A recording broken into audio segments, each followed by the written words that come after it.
Hello, तपाईँहरू चाहिँ Ganesh hair कटिङमा 3D carpet कस्तो भयो होला भनेर सोचिराख्नु भएको थियो होला है। यस्तो भएको छ अहिले चाहिँ होइन।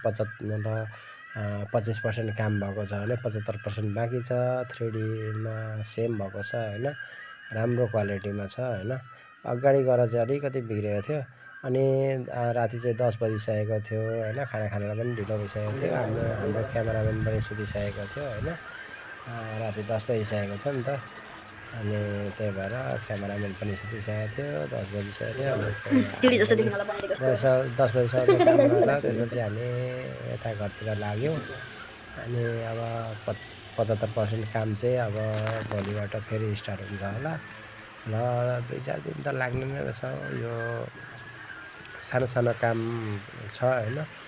अनि राम्रो क्वालिटीमा निकाल्नु पर्दाखेरि चाहिँ अलिक गाह्रो भइरहेछ। लागेको छ अझै 2-4 दिन चाहिँ लाग्छ होला। जस तिहार अगाडि सक्ने सोच चाहिँ हो होइन।